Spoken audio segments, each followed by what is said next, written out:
bersatu. Fast FM Magelang. 90.1 Fast FM. Reni masih ada untuk Anda keluarga Fast. Kita masih berdialog bersama rekan profesional dari Balkesmas Magelang. Di studio masih hadir dua narasumber kami, Dr. Prima Karitasari, spesialis paru MKes, dan juga Bapak Taufik Hidayat, sarjana keperawatan nurse ya. Kita masih membahas berkaitan dengan adaptasi kebiasaan baru di era pandemi. Jadi nih keluarga Fast, nggak bosen-bosen kita mengingatkan bahwa saat ini juga Indonesia telah menerapkan kebijakan terkait pandemi COVID-19. Nah, Anda bisa bebas beraktivitas begitu ya, untuk berkreasi sesuai dengan tanggung jawab Anda, tapi tetap harus mematuhi protokol kesehatan yang ada. Bukan begitu, Dokter Prima? Betul, Mbak. Jadi dulu adalah era new normal. Benar. Kemudian diganti frasanya jadi adaptasi kebiasaan baru, namun kurang lebih sama definisinya.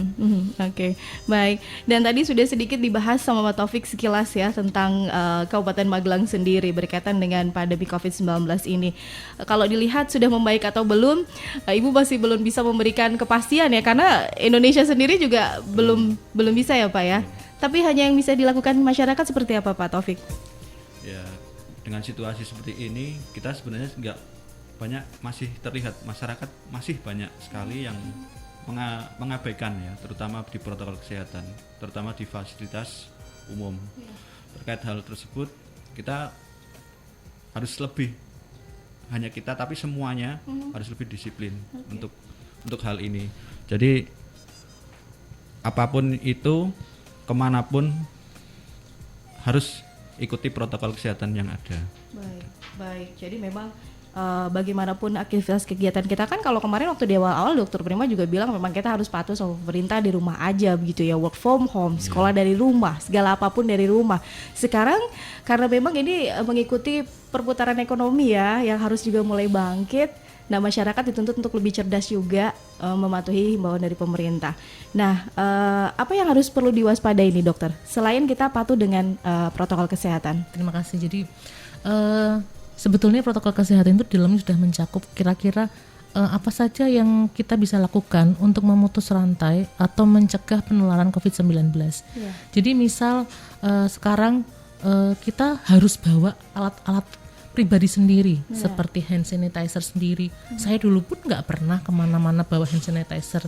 Saya biasa cuci tangan pakai sabun di tempat kerja, pulang ke rumah cuci tangan lagi, tapi sekarang harus bawa sendiri, bahkan bawa sabun sendiri, kemudian membawa peralatan ibadah sendiri, bawa alat makan sendiri, kemudian kalau bisa bawa sedotan sendiri.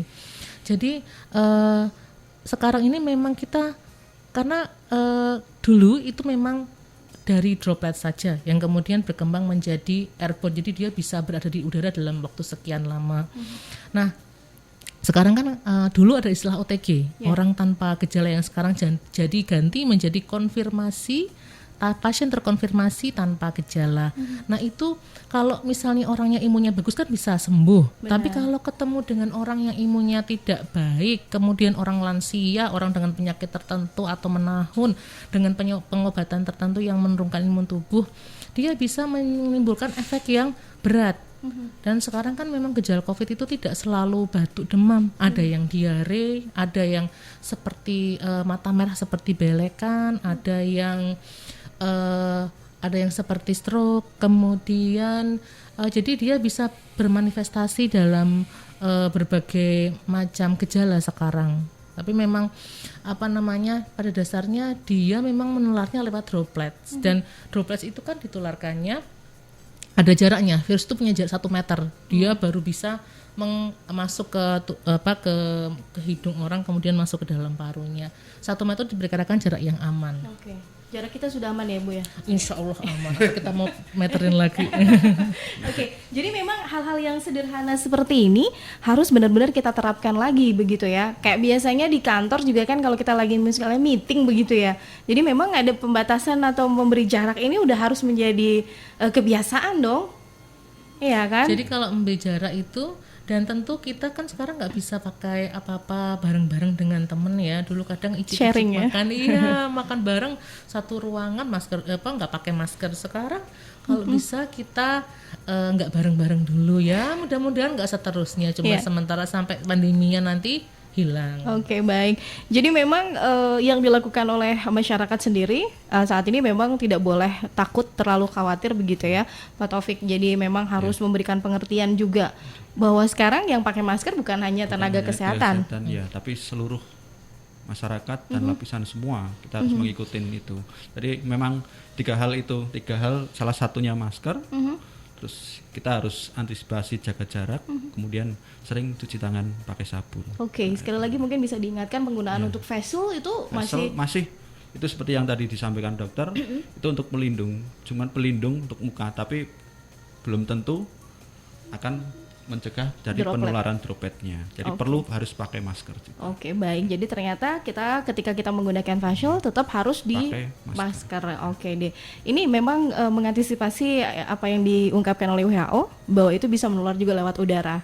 Baik, oke, dan keluarga FAS mungkin Anda bisa bertanya kembali apa yang harus kita lakukan ini, apalagi juga dengan kemarin ada pasien PDP, ODP ini sudah berubah begitu ya, dan tadi juga Dokter Prima mengungkapkan bahwa tanda-tanda dari gejala COVID-19 ini bukan hanya sekarang sesek demam saja, tapi bermanifestasi menjadi sampai mata merah segala ini dokter. Apakah virusnya malah ikutan beradaptasi ini saya pikir ya? Virusnya bisa bermutasi Mbak. Oke. Dia bisa bermutasi menjadi strain baru. Nah, makanya itu kita mesti waspada. Belum tentu yang mengenai kita virus SARS-CoV-2 strain ini. Tapi kalau sudah kena orang lain, dia bisa jadi bermutasi menjadi strain lain gitu. Jadi itu makanya tiap orang itu berbeda-beda, tentu tergantung dengan banyak hal, misal usia, kemudian obes, kemudian imun tubuh itu juga mempengaruhi. Oke deh, jadi memang lagi-lagi sistem imun diri kita sendiri yang harus kita perbaiki begitu ya. Setelah itu selanjutnya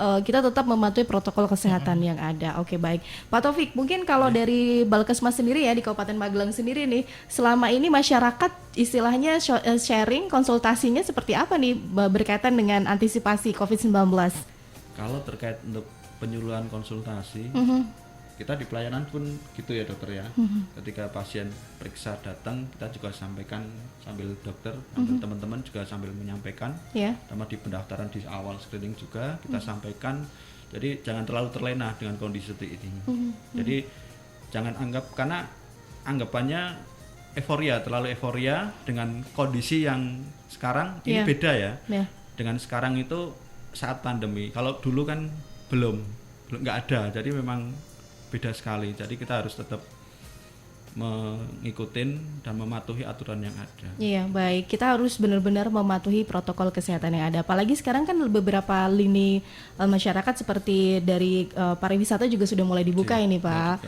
Tempat hiburan begitu ya, rumah makan, dan ini menjadi PR lagi dong. Bukan hanya untuk tenaga kesehatan, Pak. Ya memang terkait dengan hal tersebut yang tadi disampaikan dokter juga terkait protokol juga, Kementerian Kesehatan juga terutama RI sudah mengeluarkan Menkes ya, peraturan terkait untuk itu, salah satunya di nomor yang 328 2020 terkait untuk pengendalian dan pencegahan COVID-19 terutama di lingkungan kantor. Tadi Bu Dokter juga sudah menyinggung terkait untuk yang di kebiasaan kita di kantor, kemudian di perusahaan. Terus kemudian yang satu ada lagi yang di Permen juga di 382 2020 juga, itu terkait untuk protokol kesehatan di tempat-tempat umum. Tadi juga sudah disinggung terkait tempat umum kita harus pakai masker, jaga jarak, jadi hindari kerumunan.